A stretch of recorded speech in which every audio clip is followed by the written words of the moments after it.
Fala pessoal, vamos falar então sobre a formação do povo brasileiro. A formação do povo brasileiro. O nosso país é um país de muita miscigenação. É um país onde nós não temos uma característica clara de uma feição de brasileiro. Porque eu, você e vários outros brasileiros temos características físicas diferentes, uns mais brancos, outros mais negros, um com a pele mais amarelada, mais avermelhada, olhos mais esticados, olhos mais abertos, olhos claros, escuros. Percebam a diversidade de faces que nós temos no nosso país. E isso tudo porque nos deu uma característica, digamos assim, de miscigenação. Essa mistura de povos formou essa grande nação que chamamos de Brasil. E como é que formou toda essa característica? As condições que formaram todas essas cores e caras do nosso país. Vejam, nós temos então essa organização de raízes étnicas brasileiras. Nós temos lá no começo então o nativo indígena que já vivia na terra, que foi alcançada pelo branco. Esse descobrimento do Brasil, que muitos também chamam de conquista, acabou trazendo a primeira forma de miscigenação. Essa situação de opressão do branco causando sobre o índio acaba gerando essa primeira miscigenação. Dessa maneira, então, nós temos aí a chegada mais para frente do negro africano, trazido a contragosto para a nossa terra, porque eles acabavam servindo como mercadorias. Era as máquinas de transformação ou criação da mão de obra naquela época, o trabalho escravo, algo que pode envergonhar todo o nosso país, algo que jamais deveria ter acontecido, mas infelizmente aconteceu. Essa situação então do negro, do branco e do índio, o índio nativo da região, o branco colonizador que causava opressão e o negro que veio oprimido da África em direção às regiões agrícolas. Todas essas três raízes étnicas acabaram sendo a primeira forma de miscigenação, que deu origem aqui então aos mestiços, à mestiçagem, que deu origem ao mulato, que é a mistura do branco com o negro. O caboclo, caiçara, o mameluco, o caipira, o capial, que vai ter aí essa mistura do índio com o branco. Nós temos também o cafuso, a mistura do índio e do negro. Todas essas misturas, essa miscigenação primária que nós tivemos no Brasil, acabou dando todas essas caras e cores que nós temos no nosso território. Então toda essa população, ela acabou se formando.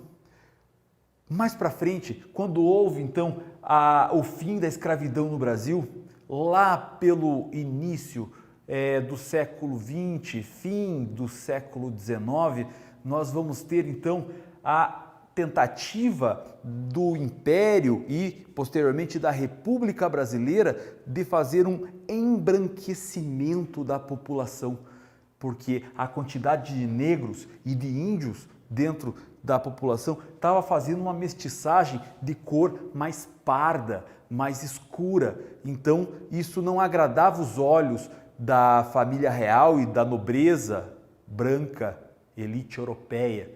E dessa maneira então a intenção era trazer mais brancos imigrantes para o trabalho.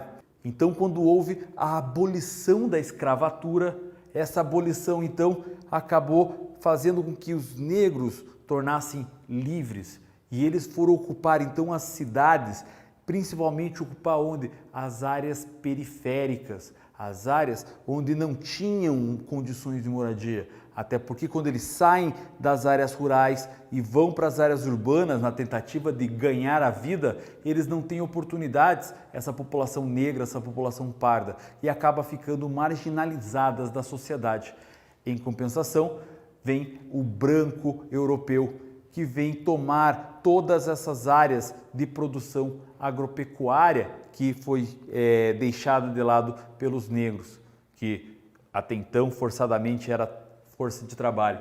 Dessa maneira, então, os brancos, os italianos, vindo os alemães, os espanhóis, os ucranianos, poloneses e também os asiáticos, principalmente os chineses, os japoneses, vindo para a terra para continuar essa mistura. Continuava essa mestiçagem do mulato, do caboclo, do caiçara, mameluco, caipira, capial, o cafuso, mas agora nós tínhamos ainda uma outra mistura, a mistura de todos esses com o asiático, que passamos a chamar de Ainako.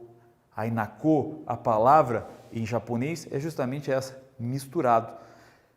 E essa ideia de miscigenação, ela só vai dar continuidade, uma vez que toda essa população vai continuar fazendo essa mistura. E aí nós temos essa grande diversidade de caras e cores do Brasil, essa grande diferença, onde não podemos dizer necessariamente que eu sou a face brasileira, eu tenho a característica de uma pessoa brasileira, porque o grande barato do brasileiro é isso, é não ter uma feição. Talvez você entenda o que é um japonês, você entenda o que é um alemão, você entenda o que é um americano, um australiano, mas você não pode dizer o mesmo de um brasileiro, uma vez que nós somos uma grande mistura. E aí, essa grande mistura vai dar origem à nossa composição étnica, que com o tempo essa mistura ela foi se desenvolvendo.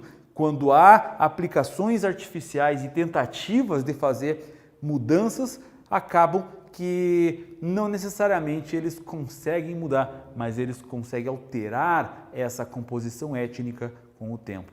Importante lembrar que lá em 1872, antes da abolição da escravatura, nós tínhamos aqui uma composição quase igual entre brancos e pardos. Eles não chamavam de negros, eles chamavam de pardos.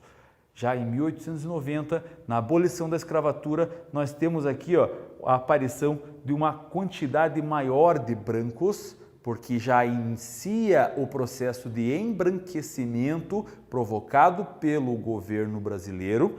E aí, dessa maneira, nós passamos aqui 50 anos e nesses 50 anos já vamos ter a presença aqui de pretos. Os pretos, considerados aqui sim como raça negra, as pessoas se considerando negras. Ainda temos os pardos, temos uma quantidade bem grande de branco na parte aqui de 1940, mas agora já vai ter aqui a aparição na estatística de uma pequena faixa de amarelos asiáticos, o Ainako fazendo essa mistura. Aí vai acontecendo que 10 anos depois, a presença do branco ainda é bastante dominante, mas o pardo e o negro já começam a ter uma força maior em todo esse processo.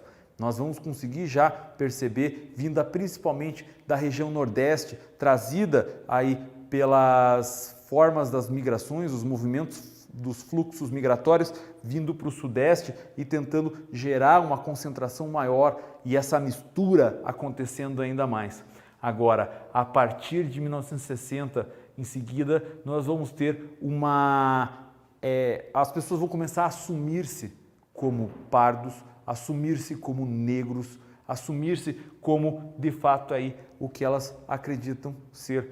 Além do mais, que a população branca também, como uma população mais elitizada, uma população com uma característica, com um ganho mais, vai ter uma redução da taxa de natalidade, enquanto que a população negra, mais marginalizada, ela vai ter um aumento dessa taxa de natalidade.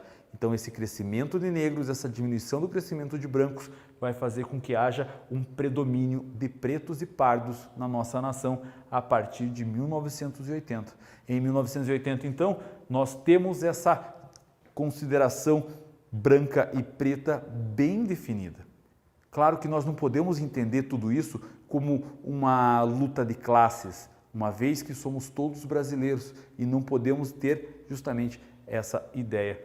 Além do mais, a prática de criminalização do racismo começa a ficar forte a partir daqui.